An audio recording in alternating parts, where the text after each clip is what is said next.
God's vision channel చూస్తున్న ప్రతి ఒక్కరికి ప్రభు అయిన యేసుక్రీస్తు నామంలో మీ అందరికీ వందనాలు. అదేవిధంగా మరి కళ్ళు మూసుకోండి, ప్రార్థించుకుందాం.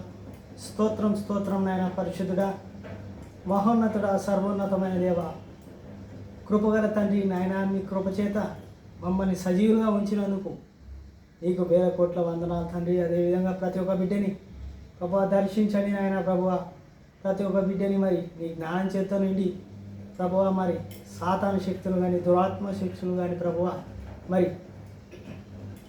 సర్పశక్తులు కానీ, ప్రభువా ఈ ఇహలోక శక్తులు కానీ, ప్రభువా మరి నీ సువార్త కట్టం రాకుండా ప్రభువా నాయన మరి వాటినన్నిటి నజరేయుడైన యేసు నామములో బంధించండి ప్రభువా. మరి ఆరాధనలో మరి ఇలాంటి ఆటంకం లేకుండా ప్రభువా నీ జ్ఞానం చేత నడిపించండి తండ్రి. అదేవిధంగా ప్రభువా నాయన మరి నీ జ్ఞానం చేత మరి వాక్యంలో కూడా నీ పరిశుద్ధాత్మ చేత నడిపించమని నజరేయుడైన యేసు నామములో అడుగుతున్నాం పరమ తండ్రి.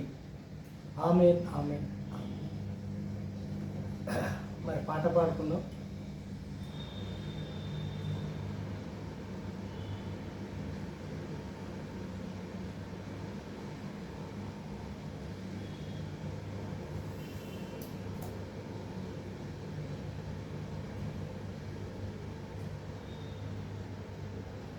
స్థిరపరచువాడవు, బలపరచువాడవు, పడిపోయిన చోటే నిలబెట్టువాడవు. స్థిరపరచువాడవు, బలపరచువాడవు, పడిపోయిన చోటే నిలబెట్టువాడవు. గణపరచువాడవు, హెచ్చించువాడవు, మా పక్షమున నిలచి జయమిచ్చువాడవు. ఏమైనా చేయగలవు, కథ మొత్తం మార్చగలవు. ఏమైనా చేయగలవు, కథ మొత్తం మార్చగలవు. నీ నామముకే మహిమంతా తెచ్చుకుందువు. యేసయ్యా యేసయ్యా, నీకే నీకే సాధ్యము. యేసయ్యా యేసయ్యా, నీకే నీకే సాధ్యము. సర్వకృపానిధి మా పరమ కుమ్మరి, నీ చేతిలోనే మా జీవమున్నది. సర్వకృపానిధి మా పరమ కుమ్మరి, నీ చేతిలోనే మా జీవమున్నది. మా దేవాని ఆలోచనలన్నీ ఎంతో గొప్పవి, మా ఊహకు మించిన కార్యాలెన్నో జరిగించుచున్నవి. మా దేవాని ఆలోచనలు ఎంతో గొప్పవి, మా ఊహకు మించిన కార్యాలెన్నో జరిగించుచున్నవి. ఏమైనా చేయగలవు, కథ మొత్తం మార్చగలవు. ఏమైనా చేయగలవు, కథ మొత్తం మార్చగలవు. నీ నామముకే మహిమంతా తెచ్చుకుందువు. యేసయ్యా యేసయ్యా, నీకే నీకే సాధ్యము. యేసయ్యా యేసయ్యా, నీకే నీకే సాధ్యము. నీ ఆజ్ఞ లేనిదే ఏదైనా జరుగునా, నీ కంచె దాటగా శత్రువుకు సాధ్యమా. నీ ఆజ్ఞ లేనిదే ఏదైనా జరుగునా, నీ కంచె దాటగా శత్రువుకు సాధ్యమా. మా దేవా నీవే మా తోడుంటే ఎంతో చాలును. అపవాది తల వంచిన కీడులన్నీ మేలైపోవును. మా దేవా నీవే మా తోడుంటే అంతే చాలును. అపవాది తల వంచిన కీడు మేలైపోవును. ఏమైనా చేయగలవు, కథ మొత్తం మార్చగలవు. నీ నామముకే మహిమంతా తెచ్చుకోందు. యేసయ్యా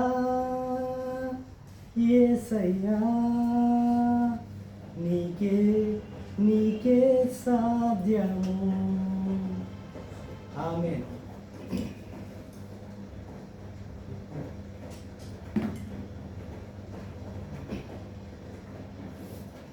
కళ్ళు మూసుకొని ప్రార్థించుకుందాం.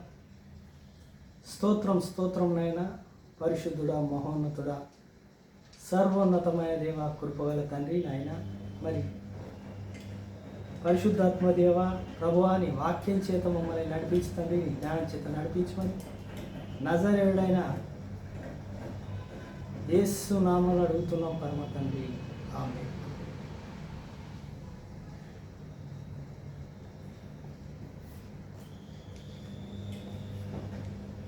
అందరికీ వందనాలు. అందరూ బాగున్నారా? మరి నేను కూడా బాగున్నాను. మరి అదేవిధంగా మరి వాక్యంలోకి వెళ్ళకముందు కొన్ని విషయాలు మనం మాట్లాడుకుందాం. ఇప్పుడున్న క్రైస్తత్వము మరి ఎలా ఉంది, మరి దుష్టుడు మనల్ని ఏ రకంగా ఇబ్బంది పెడుతున్నాడో మనకు తెలుస్తూ ఉంది. మరి సువార్త అనేది ఆపేస్తూ ఉన్నారు, మరి గాడులు నడుస్తూ ఉన్నాయి, మనకు తెలుస్తూనే ఉంది. మనం ఇట్లా మూగవారిగా ఉంటే వ్యర్థం. ఎందుకంటే మనలో మన క్రైస్తత్వంలో చాలామంది చదువుకున్న వారు ఉన్నారు, గొప్పవారు ఉన్నారు, కానీ వాళ్ళు నోరు తెరుస్తలేరు. మాకెందుకంటే అంటున్నారు. ఎందుకంటే సేవకులకే కాదు, మనకు కూడా రేపు ప్రాబ్లం వస్తుంది. ఎందుకంటే సేవకులు హతసాక్షులు అవుతారు, మరి మనల్ని కూడా హతసాక్షులు చేస్తారు. దానికి భయం లేదు. కానీ మన దగ్గర మరి మనకు కూడా చట్టాలు ఉన్నాయి, మనకు కూడా న్యాయం ఉంది. కాబట్టి మనది దేవుడి ప్రార్థనతో సహా మన పెద్దలు కూడా మరి ముందుకు వెళ్తూ ఉండాలి. మరి సువార్త ప్రయాణంలో ముందుకు వెళ్తూ ఉంటేనే మరి దావీదు కూర్చోలేడు, ఇంట్లో కూర్చొని యుద్ధం చేయలేడు. దావీదు వెళ్తేనే దేవుడు సహాయం చేశాడు. అంటే మనం అడుగేస్తేనే, మనం నిలబడితేనే, మనం యుద్ధం చేస్తేనే అపవాది అనేవాడు పారిపోతాడు. అంటే మనం నిలబడితే దేవుడు మనకు సహాయం చేస్తాడు. పరిశుద్ధాత్మ దేవుడు మనలో ఉండి మనల్ని నడిపించే దేవుడు మనతో ఉన్న. కానీ మనం ప్రార్థన చేసుకుంటూ ఉండడమే కాదు, మనము పని కూడా చేయాలి, దేవుని పని చేయాలి. కాబట్టి మనమందరము మరి ప్రార్థనతో పాటు మరి ఎవరైతే మరి దేవుడి కొరకు మరి క్రైస్తవుల కొరకు ఎవరైతే నిలబడుతున్నారో వారి గురించి కూడా ప్రార్థించుకుందాం. మరి అదేవిధంగా మరి వాక్యంలోకి వెళ్దాం. మీ అందరికీ వందనాలు.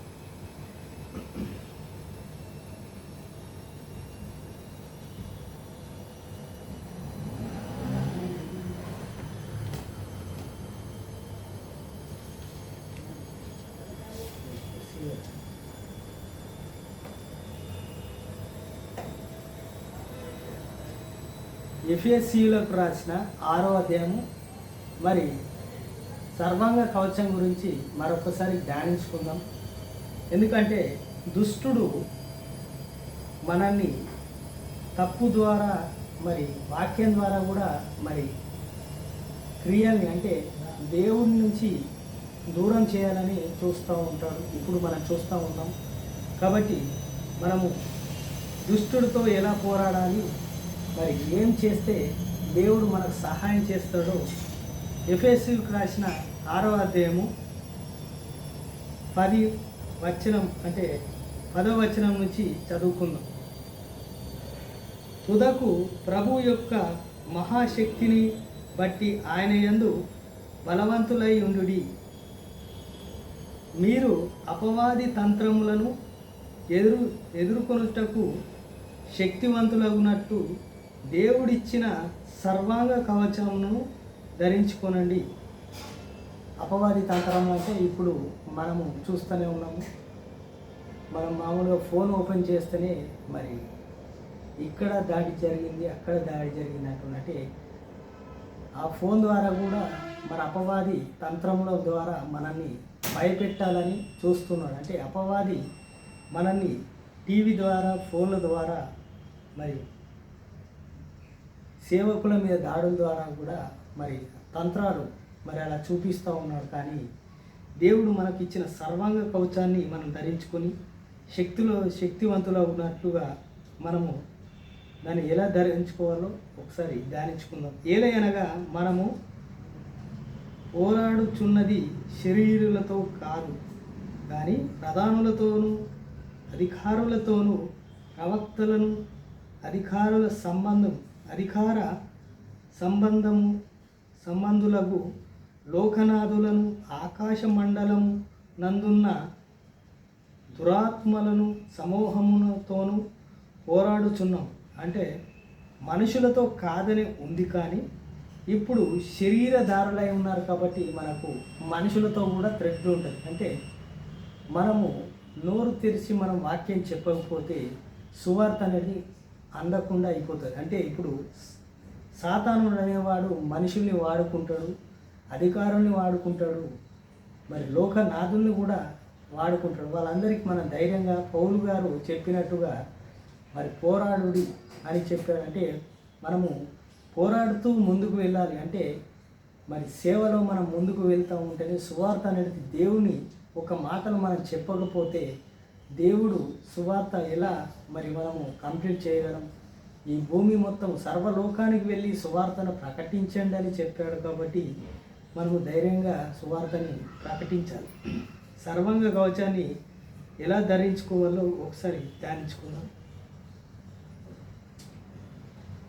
ఏదైనా మనము పోరాడుచున్నది శరీరాలతో కాదు, కానీ ప్రధానులతోనూ అధికారులతోనూ ప్రవక్త ఆధార సంబంధం తగు లోకనాథులను ఆకాశ మండలమందున్న దురాత్మలు సమూహముతోనూ పోరాడుచున్నాం. అందుచేతను మీరు అపవాది ముందు వారిని ఎదిరించుటకును సమస్తమును నెరవేర్చిన వారై నిలబడుటకును శక్తివంతులగునట్లు దేవుడు ఇచ్చిన సర్వాంగ కవచమును ధరించుకోనండి. ఏలయనగా మీ నడుముకు సత్యమనే డాలుని సత్యమును దాటి కట్టుకొని నీతిమైన వారు తొడుక్కొని పాదములను, అంటే సత్యమును మనము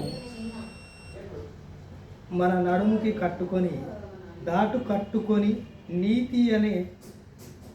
నీతి మారు తొడుక్కొని, అంటే మరి ఆ నీతి అనే మారుని మనము తొడుక్కోవాలి. తొడుక్కుంటేనే మరి అది దేవుడు ఏమంటున్నట్టు కవచాలు మీరు ధరించుకోవాలి. మరి నీతిని సత్యాన్ని మీరు ధరించుకొని మరి ఇలా తొడుక్కొని మీరు ఇలా ఉంటే మరి ఇది సర్వాంగ కవచంగా దేవుడు చెప్తా ఉంది. పాదములకు సమాధానము సువార్త వలనై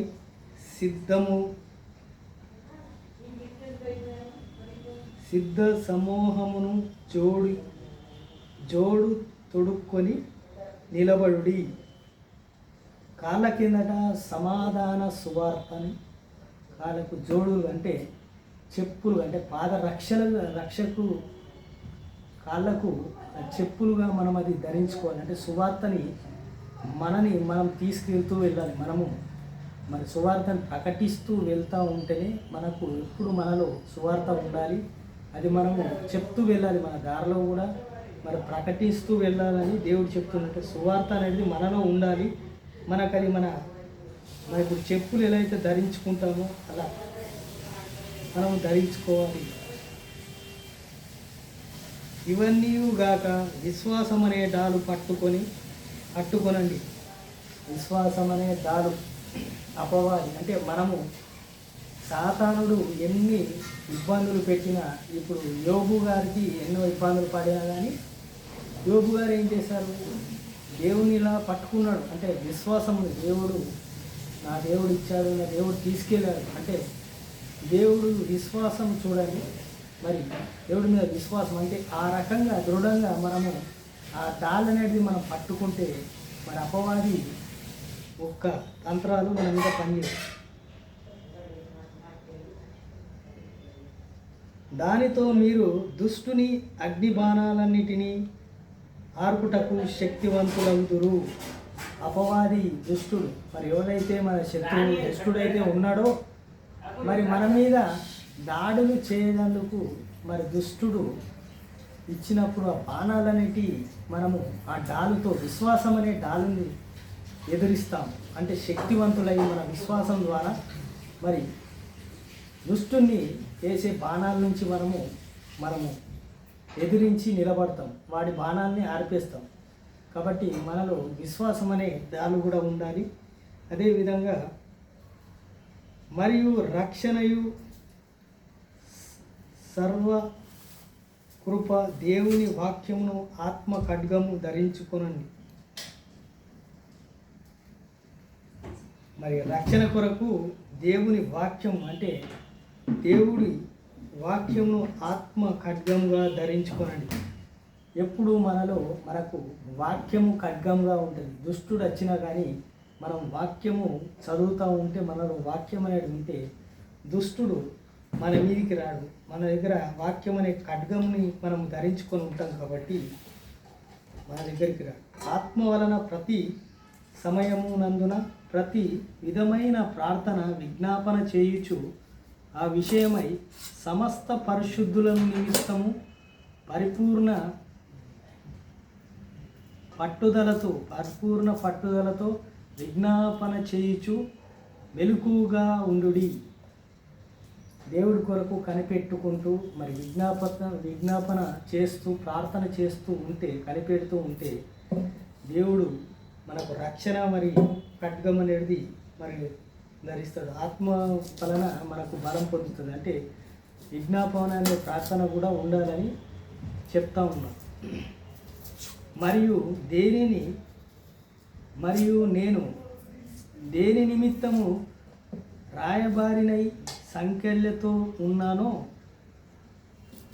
ఆ సువార్త మర్మమును ధైర్యముగా తెలియజేయుటకు నేను మాటలాడు నోరు తెరిచినప్పుడు దానిని గూర్చి నేను మాటలాడవలసినట్లుగా ధైర్యముతో మాటలాడుతునే వ్యక్తిని. నాకు అనుగ్రహింపబడినట్లుగా నా నిమిత్తము పరిపూర్ణమైన పట్టుదలతో విజ్ఞాపన చేయుచు మెలకువగా ఉండుడి. మరి సువార్త విషయమైనా కూడా మరి దేవుని వాక్యం గురించి, సువార్త గురించి మనము చెప్పినప్పుడు అది పట్టుదలతో మనం ఉండాలి. మరి సువార్త చెప్పినా కానీ ధైర్యంగా చెప్పాలి, ఎవరికి భయపడద్దు. మరి దేవుని వాక్యాన్ని మనము ప్రకటించేటప్పుడు మనలో భయం అనేది ఉండదు, ధైర్యంగా ఉండాలి. మరి పౌలు గారు అదే చెప్తా ఉన్నారు, నేను ధైర్యంగా ప్రకటిస్తున్నాను, నేను మరి దేవుని వాక్యాన్ని ప్రకటిస్తున్నానని చెప్తా ఉన్నాను. అనుగ్రహింపబడినట్టుగా అంటే పరిశుద్ధాత్మ దేవుడు ఏ రకంగా ఏ కొలది మనకు మరి తన జ్ఞానాన్ని ఇస్తే ఆ కొలది మనము ప్రకటిస్తూ వెళ్ళాలి దేవుని వాక్యాన్ని. పౌలు గారు చెప్తా ఉన్నారు.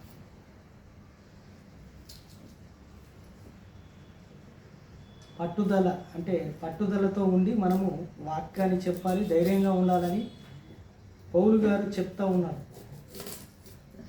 మీరును నాకు క్షేమ సమాచారమంతయు తెలుసుకొనుటకు ప్రియ సహోదరులారా, ప్రభువునందు నమ్మకమైన పరిచర్యైనను తుక్కికు నా సంగతులనన్నీయు మీకు తెలియజేయును. మీరు నా సమాచారము తెలుసుకొనుటకును అతడు మీ హృదయములను ఓదార్చుటకును అతనిని మీ యొద్దకు పంపితిని.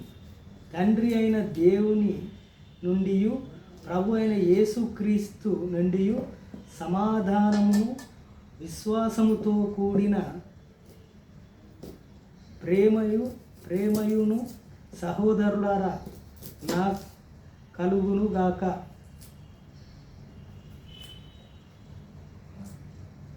తండ్రి అయిన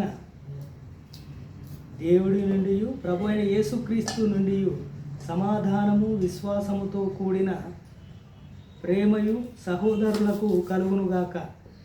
మన ప్రభు అయిన యేసుక్రీస్తు విశ్వాసత్యమైన ప్రేమతో ప్రేమించు వారినందరినీ కృప కలుగునుగాక. అంటే మరి ఎఫెసీకి రాసిన పత్రిక 6వ అధ్యాయంలో మరి ఎఫెసీలకు మరి పౌలు గారు రాస్తూ ధైర్యాన్ని చెప్తా ఉన్నారు. మరి మీరు ధైర్యంగా ప్రకటించండి, దేవుడి వాక్యాన్ని మీరు ధైర్యంగా ఉండండి, ఎవరో ఏమో అంటారని మీరు భయపడద్దు, నేను ధైర్యంగా ప్రకటిస్తున్నాను, మీరు కూడా ధైర్యంగా ప్రకటించండి. మీరు వాక్యంలో కానీ మరి ప్రార్థనలో కానీ మరి మీరు బలంగా పట్టుదల కలిగి ఉండాలని చెప్తా ఉన్నాను. మరి మనం కూడా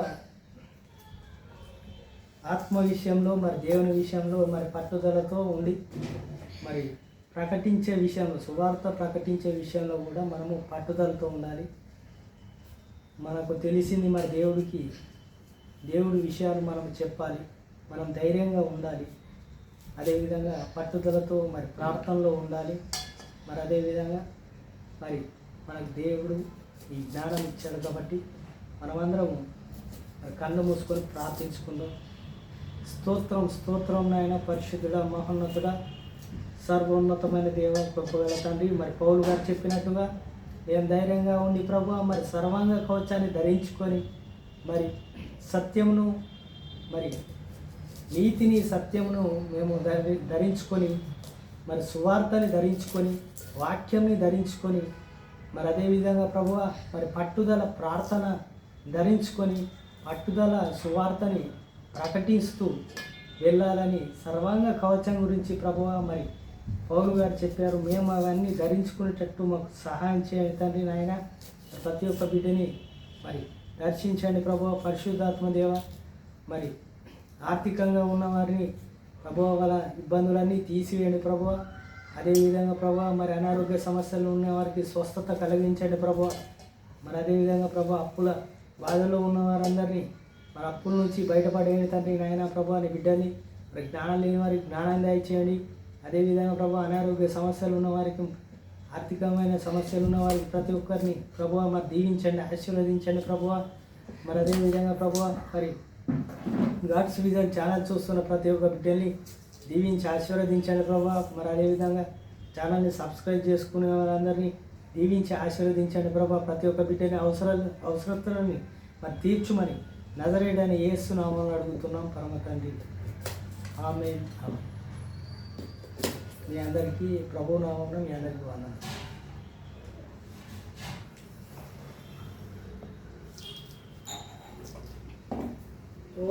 పార్టీ వేసేయి 3 గంటలకు